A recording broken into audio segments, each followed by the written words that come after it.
हाँ तो बेटा हम लोगों का आज का कार्बोहाइड्रेट का बेटा नेक्स्ट लेक्चर है। और लास्ट टर्म पर जिन बच्चों ने लेक्चर देखा होगा उनका बेटा ग्लूकोज जो है बेटा वो पूरा कंप्लीट हो गया है। तो आज मेरा जो है वो चालू होगा बेटा आपका क्लास 12th लेवल का, जिसका नाम है फ्रैक्टोज।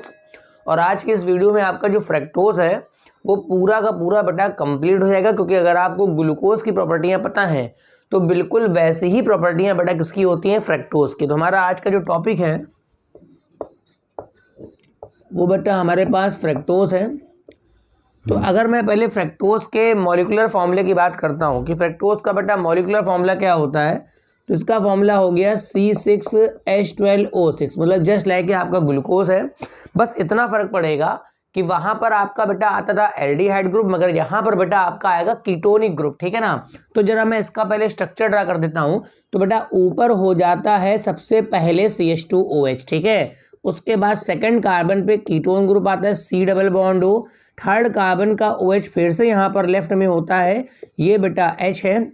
फोर्थ कार्बन का ये बेटा H, ये बेटा OH। फिफ्थ कार्बन का फिर से H, ये बेटा OH, और सिंगल बॉन्ड आपका हो जाएगा CH2OH, ठीक है। तो ये मेरा कुछ इस तरह से फ्रैक्टोज का स्ट्रक्चर लिखा जाता है। अगर आप ध्यान से देखेंगे तो यहाँ पर एल्डिहाइड नहीं बल्कि कौन सा ग्रुप आएगा, कीटोन आएगा, ठीक है। मैं इस स्ट्रक्चर को बेटा ऐसे भी लिख सकता हूं कि इसको तो मैं लिखा रहने दूंगा CH2OH, ये तो बेटा CH2OH ही रहेगा, ये हो जाएगा C डबल बॉन्ड O। मगर देखो ये जो तीन लगे हैं CHOH CHOH CHOH, इनको अगर मैं एक साथ लिख लेता हूं तो ये हो जाएगा CHOH का होल ट्राइस, सिंगल बॉन्ड बेटा हो जाएगा CH2OH, ठीक है। तो इस तरह से मैं इसको लिख सकता हूं, ठीक। अगर मैं बात करता हूं अपने फ्रैक्टोज को बनाने का मेथड, तो देखो भाई फ्रैक्टोज बनाने का आपका जो जनरलाइज मेथड है वो बेटा मेरे पास एक ही मेथड है, यहाँ लिख देता हूं ऊपर, मेथड ऑफ प्रिपरेशन। मतलब फ्रैक्टोज बेटा कैसे बनता है। तो जिन बच्चों ने ग्लूकोज देखा होगा तो ग्लूकोज बनाने के एक मेथड में बेटा ग्लूकोज फ्रैक्टोज दोनों बनते थे। अगर आप ध्यान करें हम लोग कर लेते हैं हाइड्रोलिसिस ऑफ सुक्रोज, ठीक है। हम लोग यहाँ कर लेंगे हाइड्रोलिसिस, किसकी करेंगे बेटा, सुक्रोज की करेंगे, ठीक है। तो सुक्रोज का फॉर्मूला क्या होता है, C12 हो गया, H22 हो गया, O11 हो गया। इसमें पानी वानी डाल करके, इसमें एसिड वेसिड डाल करके थोड़ा सा हीट करेंगे तो बेटा इससे दो मॉलिक्यूल मेरे बन के आते हैं। एक बनता है C6H12O6 और एक बनता है C6H12O6, मगर बेटा दोनों में डिफरेंस होता है। इसमें जो पहला मॉलिक्यूल है उसका नाम ग्लूकोज होता है और दूसरा मेरे पास होता है फ्रैक्टोज। इसको मैं बोलता हूँ बेटा इन्वर्जन ऑफ केन शुगर। इसको मैं एक बार और बता चुका हूँ कि जो मेरे पास सुक्रोज का सोल्यूशन होता है वो बेटा लाइट घुमाता है क्लॉकवाइज, मगर जो इसका मिक्सचर होता है वो घुमाता है एंटी क्लॉकवाइज। तो पूरे प्रोसेस के दौरान आपके लाइट घुमाने का डायरेक्शन बेटा चेंज हो गया है, इस वजह से मैं बोलता हूं इसको इन्वर्जन ऑफ केन शुगर। तो फ्रैक्टोज बनाने का बेटा एक मोस्ट इंपॉर्टेंट मेथड है, इसी से ही मेरा फ्रैक्टोज बनता है। तो ये तो मेरे पास फ्रैक्टोज का इंट्रोडक्शन हो गया। फ्रैक्टोज ऑलरेडी बता चुका हूं कि एक प्रकार का मोनोसैकेराइड है, इसकी बेटा हाइड्रोलिसिस नहीं होती है, ठीक है। अब हम लोग बात कर लेते हैं अपनी केमिकल प्रॉपर्टीज ऑफ फ्रैक्टोज की, ठीक है। हम लोग बात कर लेते हैं बेटा अपनी केमिकल प्रॉपर्टीज की बात कर लेते हैं, ठीक है। किसकी बात कर लेते हैं बेटा, केमिकल प्रॉपर्टीज की, ठीक है। तो पहला जैसे हम लोगों ने ग्लूकोज में सीखा था ऑक्सीडेशन, तो यहाँ पर भी मेरा जो पहला पॉइंट होगा वो ऑक्सीडेशन का होगा। मगर यहाँ पर बोर्ड एग्जाम के लिए बेटा 3 ऑक्सीडेशन इंपॉर्टेंट हैं। पहला बेटा क्या है, ऑक्सीडेशन बाय ब्रोमीन वाटर, जो बेटा उसमें भी था। दूसरा मेरे पास टॉलरेंस ऑफ फेलिंग वाला है, तो मैं पहला पॉइंट डाल देता हूं A point oxidation by bromine water. तो जिन बच्चों ने ग्लूकोज का लेक्चर नहीं देखा वो पहले ग्लूकोज का फर्स्ट लेक्चर या सेकंड लेक्चर देख ले जाके, ठीक है। मैंने कहा था कि जो ब्रोमीन वाटर होता है बेटा एक प्रकार का दुर्बल ऑक्सीकारक होता है, एक प्रकार का बेटा वीक ऑक्सीडाइजिंग एजेंट होता है। ये केवल एल्डिहाइड को ही ऑक्सीडाइज करता है, मगर मेरा जो फ्रैक्टोज का स्ट्रक्चर है उसमें तो कीटोन ग्रुप है बेटा। तो बेटा यहाँ तो ये रिएक्शन ही नहीं करता, मतलब CH2OH C double bond O, ये हो गया CHOH का होल ट्राइस, सिंगल बॉन्ड CH2OH। अगर मैं फ्रक्टोज को अगर बेटा ब्रोमीन वाटर देता हूं तो जवाब आता है नो रिएक्शन। अच्छा, रिएक्शन ना होने का मतलब ये हुआ कि इसका जो ब्राउन कलर है वो वैसा ही बना रहेगा, इसके ब्राउन कलर में कोई भी चेंजमेंट नहीं आएगा। बेटा ये वो ऑक्सीडेशन है, ये वो जो रिएक्शन है, इसके द्वारा हम ग्लूकोज और फ्रक्टोज में डिफरेंशिएट कर सकते हैं कि दिया गया मॉलिक्यूल आपका ग्लूकोज का है कि फ्रक्टोज का है।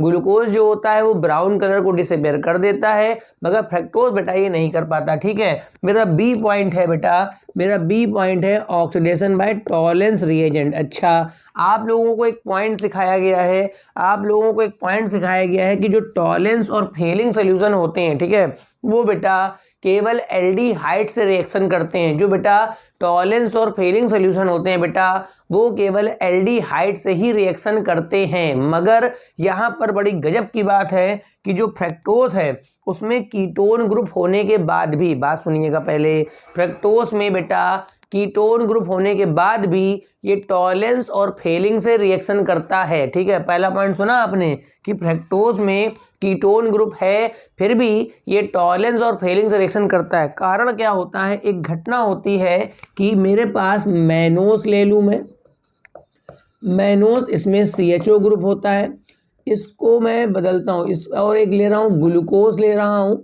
ठीक, और एक ले रहा हूँ बच्चा मैं यहाँ पर फ्रक्टोज ले रहा हूँ। मेरी बात ध्यान से बात सुनेंगे, ठीक है बेटा। ये जो तीन मॉलिक्यूल हैं ये आपस में बेटा इंटरचेंज होते रहते हैं in presence of basic medium. मतलब मैं ये कह रहा हूँ, अगर मैं मैनोस में थोड़ा सा बेस डाल दूँ तो थोड़े बन जाएंगे ग्लूकोज और थोड़े बन जाएंगे फ्रक्टोज। फ्रक्टोज में होता है कीटोन ग्रुप और ग्लूकोज में आपको पता है एल्डिहाइड होता है। ठीक है, अगर मैं फ्रक्टोज में थोड़ा सा बेस डाल दूं तो फ्रक्टोज के थोड़े मॉलिक्यूल बन जाएंगे ग्लूकोज, थोड़े बन जाएंगे मेरे मैनोस में। ठीक है, अगर मैं ग्लूकोज में थोड़ा सा बेस डाल दूं तो इसी तरह से ये तीनों आपस में बेटा इंटरचेंज होते हैं in presence of basic medium. तो होगा क्या कि जब मैं फ्रक्टोज में जब मैं टॉलेंस रिएजेंट डालता हूं, देखो टॉलेंस सोल्यूशन का जो मीडियम होता है वो बेसिक होता है। ठीक है, उसमें हम लोग NH4OH का इस्तेमाल करते हैं बनाते समय। टॉलेंस को बनाते समय हम लोग बेटा NH4OH का इस्तेमाल करते हैं तो उसका मीडियम बेसिक रह जाता है। कैसा रह जाता है, बेसिक। और जब वही बेस इसमें पहुंचता है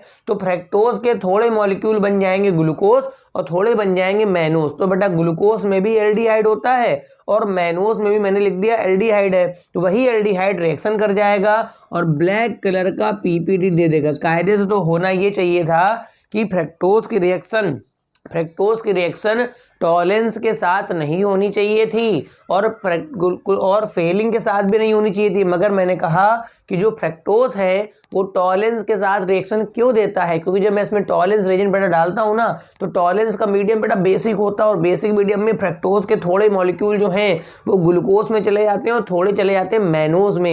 ये एक इंटर कन्वर्जन होता है जो बेसिक मीडियम में चलता है। तो वो जो सिल्वर ब्लैक PPT आ रहा है ना वो फ्रक्टोज के मॉलिक्यूल से नहीं आ रहा है, बल्कि जो ग्लूकोज में कन्वर्ट हो चुके हैं उनसे आ रहा है या जो मैनोस में कन्वर्ट हो चुके हैं। इसी तरह अगर मैं C पॉइंट डाल दूं ऑक्सीडेशन बाय फेलिंग सोल्यूशन, तो अगर मैं फेलिंग सोल्यूशन डालता हूं फेलिंग सोल्यूशन तो यहाँ पर का भी मीडियम आपका बेसिक होता है। क्योंकि फेलिंग सोल्यूशन में आपको जब पढ़ाया गया था तो बताया गया था कॉपर सल्फेट होता है प्लस बेस होता है। क्या क्या होता है बेटा, कॉपर सल्फेट होता है प्लस क्या होता है बच्चा, बेस होता है। तो वहां का भी मीडियम बेसिक होता है। तो उसकी प्रेजेंस में फ्रक्टोज के थोड़े मॉलिक्यूल मैनोस और ग्लूकोज में चले जाएंगे जो कि इस रिएजेंट से रिएक्शन करके रेड कलर का क्यूप्रस ऑक्साइड दे देंगे। मतलब कुल मिला के बस ब्रोमीन वाटर एक ऐसा है जिससे रिएक्शन बेटा फ्रक्टोज की नहीं होती है और टॉलेंस फेलिंग दोनों के साथ होती है। तो आपको इस तरह से ही लिख के आना है। आप इस चीज को नोट डाउन कर लेंगे कि ये तीनों आपस में कन्वर्ट होते हैं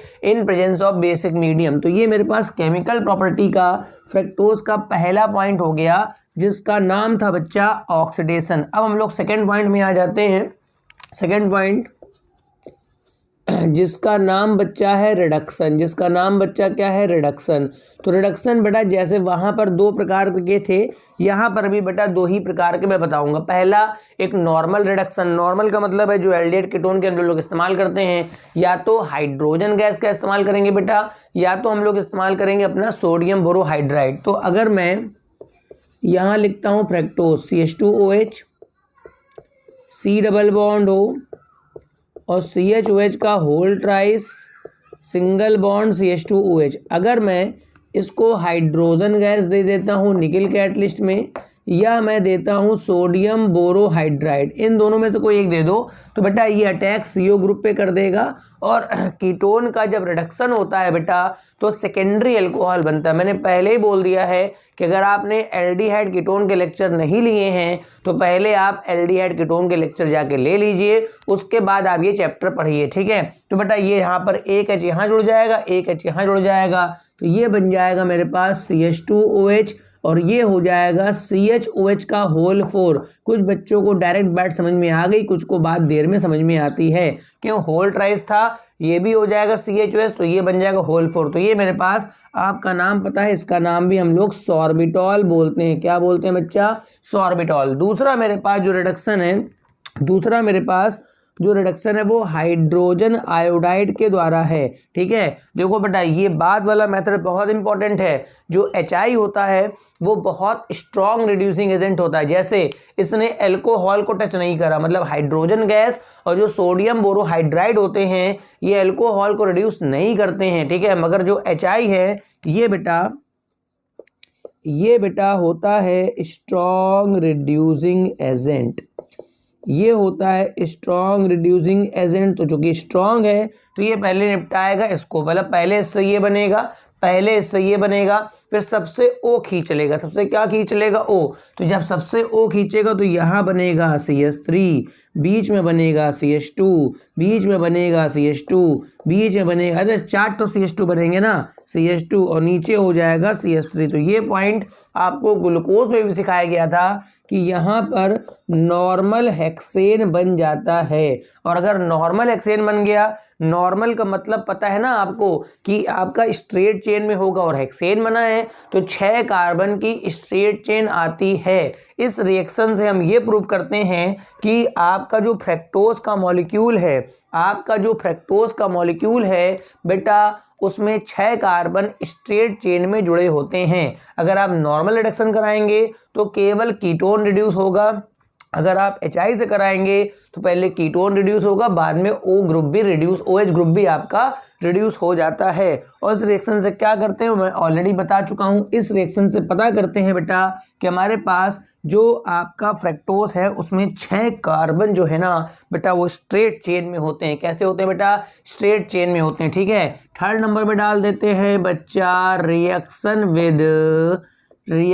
विद PCl5 और कर लेते हैं एसिटिल क्लोराइड। देखो सब वही रिएक्शनें बताई जा रही हैं, जब वही रिएक्शनें हैं जो आपको बेटा ग्लूकोज में जो रिएक्शनें आपको सिखाई गई थी सब वही रिएक्शनें। ये रिएक्शन मैंने किस लिए बताई थी? अगर किसी कंपाउंड में हमको प्रूव करना है कि एक OH है तो उतने मोल PCl5 खर्च होंगे और उतने ही मोल बेटा CH3COCl खर्च होते हैं। तो यहाँ पर कितने OH होते हैं बेटा? 5 OH। तो बेटा 5 मोल इसके खर्च होंगे, 5 मोल इसके, मतलब मैं एक ही में दिखा देता हूँ CH2OH, फिर उसके बाद C डबल बॉन्ड O, ये हो जाता है CHOH का होल ट्राइस सिंगल बॉन्ड CH2OH, ठीक है। तो अगर मैं इसको बच्चा PCl5 देता हूँ तो आपके 5 मोल खर्च होते हैं PCl5 या 5 मोल खर्च होते हैं एसिटिल क्लोराइड, ठीक है। तो इस वाले केस में, ऊपर वाले केस में क्या होता है कि जहाँ जहाँ OH है, जिस जगह पे आपका OH है बेटा वहाँ पे क्या लग जाएगा? Cl, और बन जाएगा पेंटाक्लोरोफ्रैक्टोज, ठीक है। तो देखो यहाँ पर OH है, ये Cl, तो ये बन जाएगा CH2Cl, फिर क्या हो जाएगा? C डबल बॉन्ड O, फिर क्या हो जाएगा? CHCl का होल ट्राइस, और नीचे हो जाएगा CH2Cl, ठीक है। तो ये बाकी आप अगर लिखना चाहें साथ में 5 mole of phosphoryl chloride plus 5 mole of HCl निकल जाएगा, अगर आप साथ में लिखना चाहते हैं, ठीक है। हाँ, ये जो घटना है ये एसाइलेशन की होती है, ये जो घटना है ये बच्चा एसाइलेशन की होती है। तो जहाँ एसाइलेशन होगा, जहाँ पर आपका OH ग्रुप होगा बेटा, जहाँ पर आपका OH ग्रुप होगा वहाँ एसाइलेशन होगा, H के बदले लग जाएगा एसिल ग्रुप, ठीक है। इसका नाम तो है पेंटाक्लोरोफ्रैक्टोज। तो देखो यहाँ पर क्या होगा, जहाँ जहाँ पर आपका H है ना, जहाँ जहाँ पर आपका OH वाला H है, ठीक है, तो ये बन जाएगा CH2O, फिर हो जाएगा COCH3, फिर हो जाएगा C डबल बॉन्ड O, नीचे हो जाएगा CHO, COCH3, इसका बेटा होल ट्राइस करना पड़ेगा, नीचे हो जाएगा CH2O और ये हो जाएगा COCH3 प्लस 5 मोल और क्या निकल जाएगा HCl। तो इसका नाम है पेंटा एसिटल फ्रैक्टोज। क्या नाम है बेटा इसका? पेंटा एसिटल फ्रैक्टोज। तो ये जो दो रिएक्शनें हैं ये बेटा हमें ये बताती हैं कि हमारे पास जो फ्रैक्टोज होता है बेटा उसमें आपके 5 OH ग्रुप होते हैं। ये जो दो रिएक्शनें हैं ये हमें बताती हैं कि जो फ्रैक्टोज होता है बेटा उसमें आपके 5 OH ग्रुप प्रेजेंट होते हैं। तो मेरे पास 3 रिएक्शनें ये कंप्लीट हो गई हैं। पहला हो गया है ऑक्सीडेशन, दूसरा हो गया रिडक्शन और तीसरा रिएक्शन विद PCl5 एंड आपका एसिटिल क्लोराइड। ठीक है। अच्छा, ये जो काम है एसिटिल क्लोराइड वाला ये हम लोग बेटा एसिटिक एनहाइड्राइड से भी करा सकते हैं। एसाइलेशन कराने के लिए 2 रिएजेंट इस्तेमाल करे जाते हैं, एक तो आपका एसिटिल क्लोराइड, दूसरा एसिटिक एनहाइड्राइड। और मेरे पास 4th नंबर पे आ गया रिएक्शन विद हाइड्रोजन साइनाइड। तो देखो जहां पर भी बच्चा एल्डिहाइड या कीटोन ग्रुप आता है वहां पर जब आप HCN देंगे तो बेटा साइनोहाइड्रिन बनता है। क्या बनता है बेटा? साइनोहाइड्रिन। अगर मैं इंटर लेवल की बात करूं तो बस एक ही बार जोड़ के दिखा दूंगा। In presence of base reaction होती है, क्या होता है? एडिशन रिएक्शन है। H बेटा यहाँ अटैक करता है, पहले न्यूक्लियोफाइल अटैक करता है CN यहाँ, तो ये मेरे पास बन जाता है CH2OH, CH2H हो जाएगा। इसको मैं ऐसे लिख लेता हूँ, देखो ऐसे लिख लेता हूँ, C पे इधर की तरफ मेरे पास हो जाएगा OH, ये हो जाएगा CH2OH, बाकी इस जगह पे आपका लगा रहेगा CN, बाकी इस जगह पे आपका रहेगा CHOH का होल ट्राइस, सिंगल बॉन्ड आपका हो जाएगा CH2OH। ठीक है। तो यहाँ पर आप देख सकते हैं एक कार्बन की चेन की लेंथ बेटा बढ़ जाती है और ये जो मॉलिक्यूल बनता है इसका नाम होता है बेटा फ्रैक्टोज साइनोहाइड्रिन। ठीक है। तो अगर कहीं पर एल्डिहाइड कीटोन वगैरह ग्रुप होते हैं तो वहाँ पर HCN देने पर हमेशा बनता है मोस्टली साइनोहाइड्रिन। इसी तरह से बिल्कुल एक 5th पॉइंट हमारे पास है जिसका नाम है रिएक्शन विद आपका हाइड्रोक्सिलेमीन। आपने ऑक्सिम सुना होगा। अगर कहीं एल्डिहाइड कीटोन वगैरह चेक करना है तो मैं चेक कर सकता हूँ कि बेटा आप उसको हाइड्रोक्सिलेमीन देंगे तो ऑक्सिम बन के आता है। तो ये जो ऑक्सिम वगैरह होते हैं इन सब का मेल्टिंग पॉइंट बेटा फिक्स होता है। जिस कंपाउंड का ऑक्सिम होगा उसका मेल्टिंग पॉइंट फिक्स होगा। जैसे फ्रैक्टोज के ऑक्सिम का मेल्टिंग पॉइंट फिक्स होगा, तो अगर उसके मेल्टिंग पॉइंट से मैच कर जाता है तो मैं पता लगा पाऊंगा कि हाँ वो फ्रैक्टोज है। तो मेरे पास 5th नंबर पे है रिएक्शन विद NH2OH। अब बच्चा NH2OH क्या होता है? इसका नाम होता है हाइड्रोक्सिल एमीन। क्या नाम होता है बेटा? Hydroxyl amine. तो ये जो रिएक्शन करता है या तो एल्डिहाइड पे जाके करता है या कीटोन पे करता है, एक प्रकार का न्यूक्लियोफिलिक सब्स्टिट्यूशन होता है। तो यहाँ पर देखो क्या बन गया, CH2OH हो गया, फिर क्या हो गया, C डबल बॉन्ड O हो गया, फिर क्या हो गया, CHOH का होल ट्राइस हो गया, फिर क्या हो गया, CH2OH। तो ये जो रिएक्शन करेगा यहाँ कीटोन पे करेगा। ठीक है। ऐसे लिख लूंगा, वैसे मैकेनिज्म नहीं बतानी है, इंटर लेवल में मैकेनिज्म की आवश्यकता नहीं होती। ठीक है। तो ये मैंने H2 इधर कर लिया, NOH ऐसे कर लिया और फिर मैंने ऐसे दिखा दिया। बात समझे नहीं समझे? अब यहाँ पर ये वाटर ऐसे निकल जाता है, मैकेनिज्म नहीं बतानी, इंटर लेवल की बात चल रही है, JEE नीट का लेक्चर नहीं है, तो ये ऑक्सीजन बन जाएगा। ठीक है। तो ये हो जाएगा CH2OH, उसके बाद C डबल बॉन्ड, देखो यहाँ पर क्या वाटर निकल गया तो N आएगा, पहले क्या आ जाएगा N पे जुड़ा होगा OH, फिर नीचे रहेगा मेरे पास CHOH का क्या होल ट्राइस, सिंगल बॉन्ड हो जाएगा CH2OH। ठीक है। तो ये मेरे पास फ्रैक्टोज का ऑक्सिम हो जाएगा। क्या हो जाएगा बच्चा?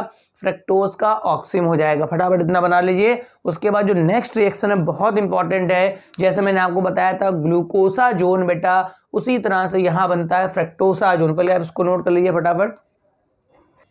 ठीक भैया, हो गया होगा। अब मेरे पास जो 6वें नंबर की रिएक्शन है बेटा, एक मिनट रुक जाइए। ठीक भैया, हो गया होगा। अब बेटा मेरे पास जो 6 नंबर की रिएक्शन है बेटा मोस्ट इंपॉर्टेंट है बेटा। उसमें बेटा जैसे मेरे पास बना था ग्लूकोसा जोन, बेटा यहाँ पर बनेगा आपका फ्रैक्टोसा जोन। क्या बनेगा बेटा?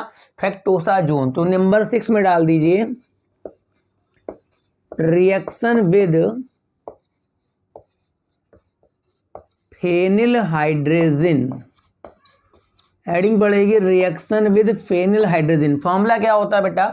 अगर मैं हाइड्रोजन का फॉर्मूला लिखूं तो हाइड्रोजन का होता है बेटा NH2 सिंगल बॉन्ड NH2, ठीक है। तो इसका अगर मैं एक H कम कर लूं और वहां पर लगा देता हूं बेटा बेंजीन रिंग, मतलब मैं बना लेता हूं NH2 सिंगल बॉन्ड NH करके मैं लिख देता हूं C6H5, तो ये मेरे पास हो जाता है बेटा फेनिल हाइड्रोजन। तो जैसे मैंने ग्लूकोज वाले में आपको डायरेक्ट सिखाया था, मैकेनिज्म सिखाने की कोशिश मैंने नहीं करी, क्योंकि आपका 12th क्लास में आपको डायरेक्ट ही वहां लिखना है कि आपके फेनिल हाइड्रोजन के 3 मोल खर्च होंगे। कितने मोल खर्च होंगे बेटा?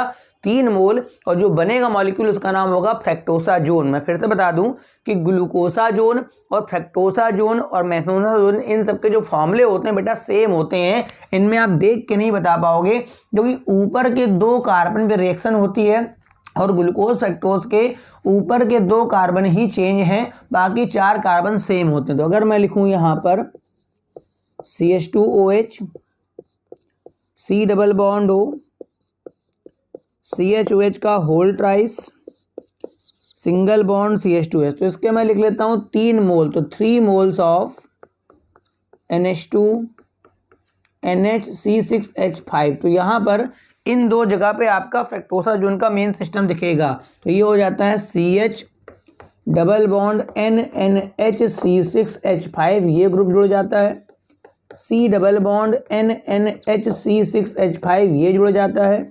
नीचे वही रहेगा CHOH का होल ट्राइस, सिंगल बॉन्ड CH2OH। अगर आप जाके देखेंगे बच्चा तो यही फॉर्मूला बिल्कुल फ्रक्टोसाजोन का था, सॉरी ग्लूकोसाजोन का था, और वही फॉर्मूला बिल्कुल आपका है फ्रक्टोसाजोन का, क्योंकि बेटा नीचे के जो 4 कार्बन हैं उनका जो कॉन्फ़िगरेशन होता है बेटा सेम होता है, बाकी का बेटा यहाँ पर डिफरेंट होता है। इतनी बात आपको क्लियर हो गई होगी, ठीक है ना। अब मैं इसके बाद डालता हूँ अपना साइक्लिक स्ट्रक्चर ऑफ आपका फ्रक्टोज। तो जैसे मैंने आपको बताया था साइक्लिक स्ट्रक्चर ऑफ ग्लूकोज, जैसे मैंने आपको बताया था साइक्लिक स्ट्रक्चर ऑफ ग्लूकोज, बेटा बिल्कुल उसी तरह से मैं आपको बताऊंगा साइक्लिक स्ट्रक्चर ऑफ फ्रक्टोज, ठीक है। तो थोड़ा सा डिफरेंस यहाँ पर इतना बस ये है कि ग्लूकोज में बेटा एक ही साइक्लिक स्ट्रक्चर बनता है, 6 मेंबर्ड स्ट्रक्चर, ठीक है। मगर बेटा फ्रक्टोज में क्या होता है कि 2 प्रकार के साइक्लिक रिंग स्ट्रक्चर पाए जाते हैं, उसमें 6 मेंबर्ड भी होता है और बेटा 5 मेंबर्ड भी होता है।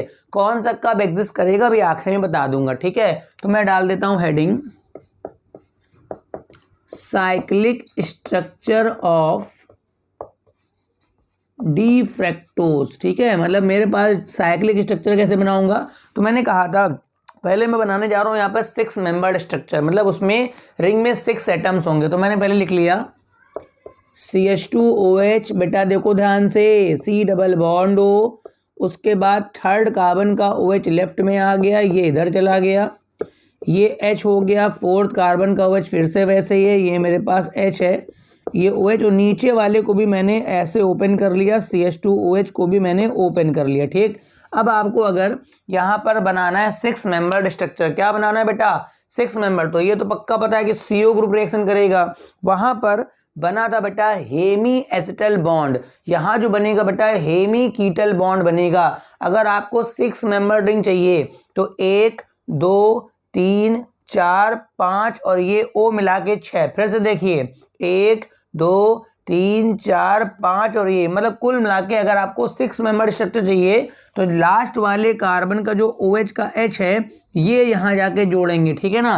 देखिए क्या बनेगा, इस वाले स्टार वाले कार्बन की बात कर रहा हूँ, C लिख लिया, इस वाले पर बेटा एक OH इधर हो गया, ठीक है, और ये ऊपर की तरफ लगा हुआ है बेटा CH2OH, क्या बना हुआ है CH2OH। ध्यान दीजिए, ये पहला कार्बन, ये दूसरा कार्बन, ये मेरे पास आ गया तीसरा कार्बन। देखिए ये पहला कार्बन, दूसरा और तीसरा, तीसरे का OH बेटा पलट चुका होता है, तो ये OH है, यहाँ पर H है। चौथा कार्बन ये H हो गया, ये OH हो गया। पांचवा कार्बन ये H है, ये बेटा OH। अब ये आ गया छठवां कार्बन, छठवें कार्बन पे दोनों H लगे हैं और यहीं का बेटा O जाके लॉक हो गया है। तो ये देखेंगे तो आपका 6 मेंबर्ड स्ट्रक्चर बना है, ठीक है, 1 2 3 4 5 और 6, मगर OH राइट साइड आ रहा है इसका, तो ये है अल्फा डी फ्रक्टोज। क्या नाम बच्चा, अल्फा डी। अगर मैं इसी का उल्टा फॉर्म बनाऊं जो बेटा साथ में बनेगा जरूर, जिसमें OH बेटा इधर हो जाएगा, मतलब ये कार्बन इधर मैंने कर दिया OH, उधर कर दिया बच्चा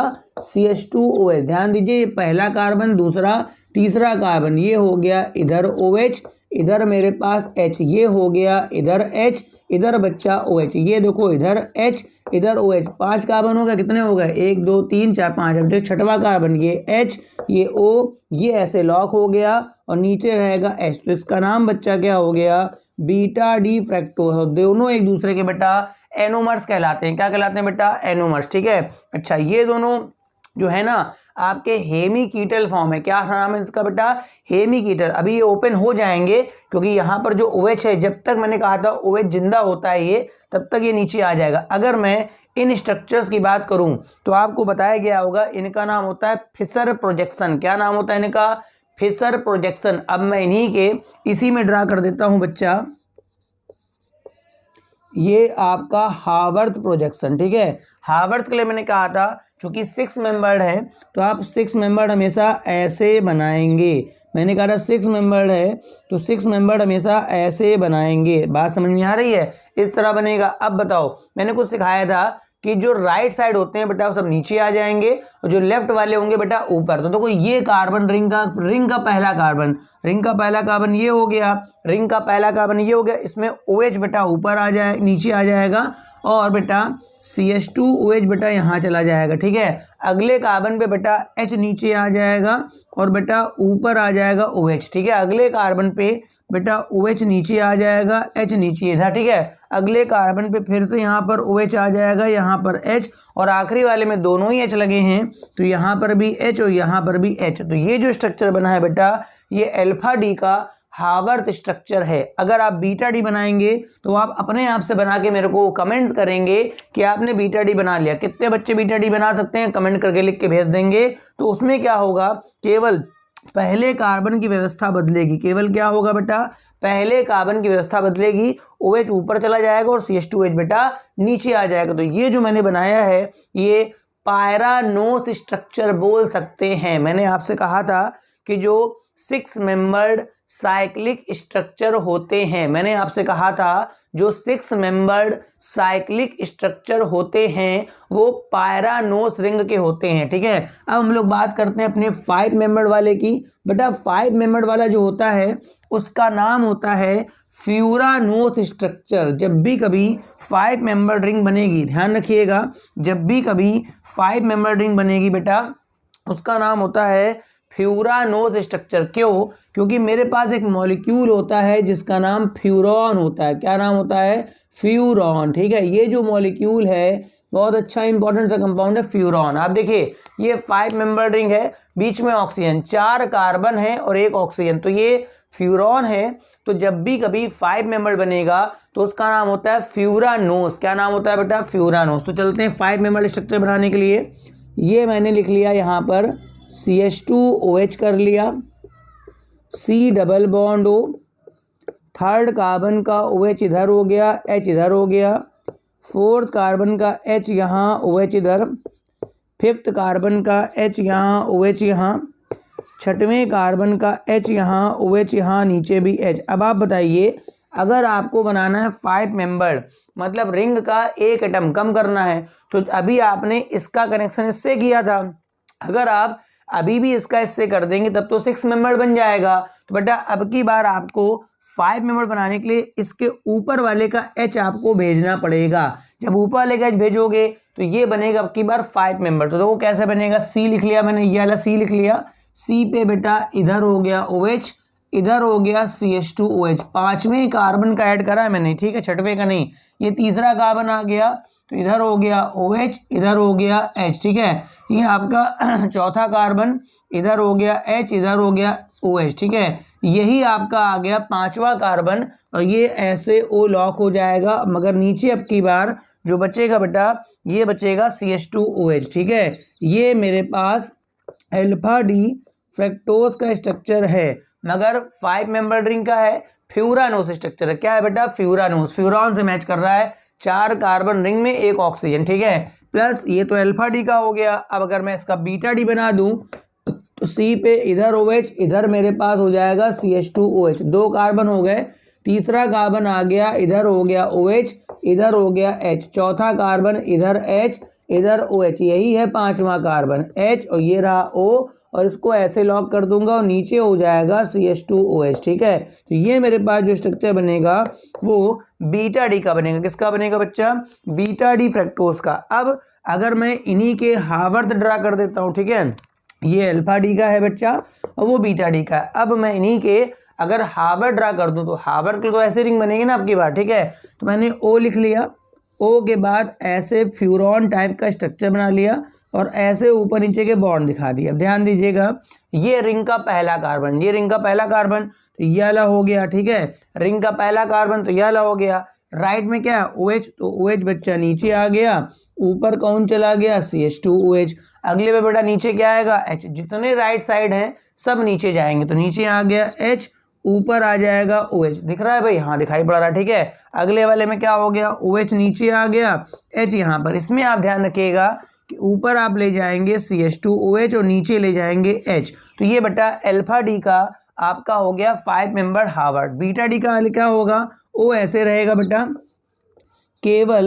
केवल बच्चा पहले कार्बन का चेंज होगा, मतलब ये पलटेगा केवल, मतलब OH आपका यहाँ आ जाएगा, नीचे आ जाएगा CH2OH। उसके बाद बाकी पूरा वैसे रहेगा, OH और H, ये रहेगा H, ये रहेगा OH, ये रहेगा CH2OH और ये रहेगा H। ये अल्फा डी का हार्वर्थ है और ये बेटा किसका है? बीटा डी का हार्वर्थ है। यहाँ तक बात क्लियर है? अब बात की बात रही कि सर हमें कैसा पता लगेगा कि फ्रक्टोज कब बेटा सिक्स मेंबर में रहता है और फ्रक्टोज बेटा कब 5 मेंबर में रहता है। तो मैं बता दूं,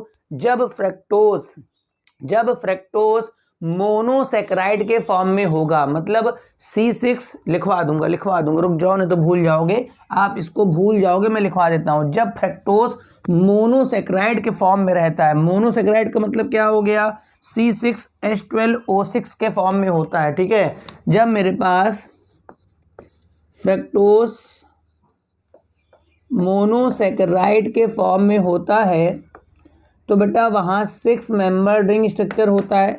और जब मेरे पास फ्रक्टोज किसी डाइसेक्राइड में आता है, ठीक है, डाइसेक्राइड में आता है, तो वहाँ पर उसका 5 मेंबर स्ट्रक्चर होता है। सर डाइसेक्राइड में कहाँ आता है?